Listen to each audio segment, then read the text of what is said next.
एक गांव में 3 लड़के रहते थे, राम, श्याम और राजू। तीनों के पिता काफी अमीर थे। तीनों का बचपन बहुत अच्छे तरह से गुजरा था। उनके माता पिता कभी भी उनकी कोई भी मांग को अनदेखा नहीं करते थे।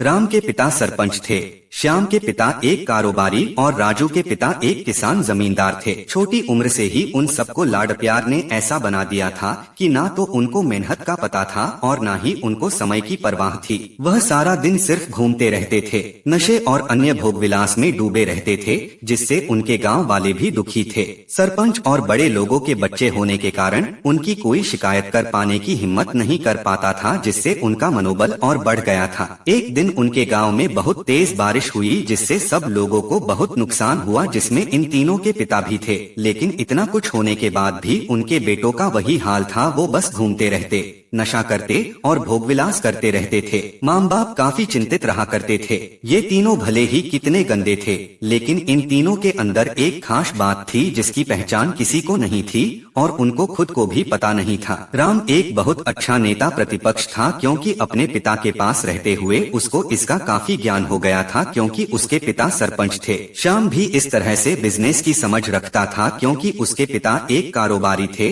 और राजू खेती का काम जानता था, क्योंकि उसके पिता जमींदार थे। पर अपने गलत कामों की वजह से उन सबने अपने इन टैलेंट पर ध्यान ही नहीं दिया, जो कि उनकी सबसे बड़ी कमजोरी थी। इस तरह से इनकी बदमाशियों को देखकर इनके पिताओं ने उन्हें सीख देने की सोची। तीनों पिताओं ने आपस में बात करी और उसका एक हल निकाला। तीनों पिताओं ने अपना अपना काम अपने अपने बेटों को सौंप दिया, जिससे उनको समय की कदर का पता लग सके। तीनों के पिता ने एक वसीयत बनाई, जिसमें ये लिखा था कि 1 वर्ष के अंदर इन तीनों को 10 लाख रुपए कमा कर देने होंगे, जो बिना किसी गलत काम करके कमाए गए हो, और तीनों को अलग अलग स्थान पर रहना था। इन तीनों को 5-5 लाख रुपए भी दिए गए, ताकि उनको अपना काम स्टार्ट करने में दिक्कत ना हो। पहले तो सब खुश हो गए कि हम आजाद हो गए, हमको पैसे मिल गए, और ऐसा सोच करके इन्होंने फिर से काफी समय मौज मस्ती करने में लगा दिया। इस तरह से 6 महीने बीत गए और इनका काफी सारा नुकसान भी हुआ। फिर एक दिन अचानक उनको एहसास हुआ कि अगर हम शर्त हार गए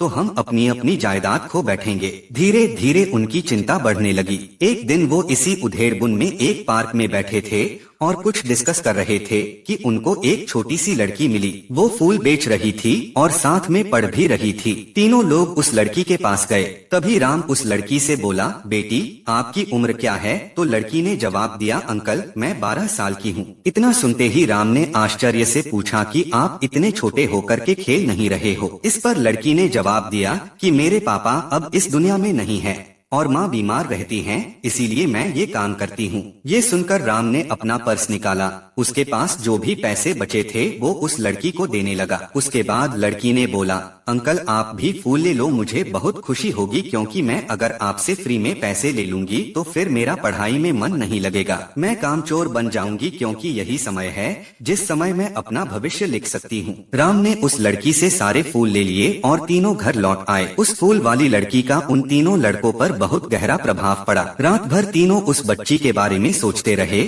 और उन्हें एहसास हुआ कि वो तीनों कितने गलत थे। तीनों ही दोस्तों को एहसास हुआ कि आज भी उनके पास 6 महीने का समय है अपने पिता के दिए गए काम को पूरा करने का और भविष्य बनाने का। इसी दौरान सबने सोचा कि अगर बचे हुए समय का सही उपयोग करें तो अभी भी बहुत कुछ किया जा सकता है। इस तरह तीनों दूसरे शहर में आकर काम तलाशने लगे। पर उनके शर्त में एक शर्त ये भी थी कि उनको जो भी काम करना है वो अपनी पहचान बताए बिना करेंगे, जिससे ये साफ था कि उनको क्या काम नहीं मिला। और जब काम नहीं मिला तो उन्होंने सोच लिया कि अब वो अगर कुछ भी करेंगे तो अपने गांव में जाकर ही काम करेंगे। भले ही उनके पिता कुछ भी सोचे, लेकिन फिर भी अपने गांव में जाएंगे और अपने गांव में कुछ नए काम करेंगे, भले ही उनको अपने पिता की वसीयत ना मिले। तीनों लड़के अपने गांव में फिर से आए और अपने अपने पिताओं से मिले और उन्होंने अपने अनुभव के बारे में बताया और बोले कि वो आगे से ऐसी गलती नहीं करेंगे और वो उन्हें माफ कर दें। लेकिन पिता तो शर्त पे ही अड़े थे। लड़कों को कोई दया नहीं मिली। तीनों को फिर से दुख हुआ कि अपनी गलती की एहसास होने के बाद भी उनके पिता उनका सपोर्ट नहीं कर रहे हैं, और फिर से वो रात भर सोचते रहे कि अब क्या किया जाए। जाएं। तीनों ने मिलकर एक स्कीम निकाली। राम अपने मित्रों के साथ मिलकर लोगों की प्रॉब्लम को सुलझाने लगा, जिससे उसको गांव की समस्याओं का ज्ञान हुआ। इसी तरह श्याम भी गांव के विकास के लिए नए नए तरीके सीख गया और राजू को किसानों और बीजों का ज्ञान हो जाने से उसको काफी फायदा हुआ। तीनों ने मिलकर अपने बाकी पैसों को सही ढंग से सही जगह लगाकर गांव को एक नया रूप दे दिया। उनकी कड़ी मेहनत से गांव के लोग क्या दूसरे शहरों के लोग भी उनकी तारीफ करने लगे। उनका गांव तरक्की करने लगा। नई तकनीकों के कारण हर वर्ग के लोगों से उनका जुड़ाव होने लगा और एक समय आने के बाद उनके पिताओं ने भी उनको माफ कर दिया। इस तरह से दोस्तों, उन तीनों को समय की कीमत का अंदाजा हुआ कि पहले वो कितना समय बर्बाद कर रहे थे, लेकिन जब से उनको समय की कीमत का अंदाजा हुआ तब से उन्होंने समय को बर्बाद नहीं किया और काम करके पैसा कमाया, नाम कमाया और ये सीखा कि ईमानदारी से जिंदगी कैसे जीते हैं। दोस्तों, कुल मिलाकर कहने का मतलब यही है कि आप सभी समय को बर्बाद ना करें। अगर ये समय आपके हाथ से निकल गया तो कुछ नहीं कर सकते हैं। और हाँ, समय के पास इतना समय नहीं है कि वो आपको दोबारा समय दे। समय बर्बाद करने के हजारों तरीके हैं, लेकिन आप ऐसा कोई तरीका चुनिए जो आपकी जिंदगी बदल दे, इस समाज की जिंदगी बदल दे, इस देश का भविष्य बदल दे।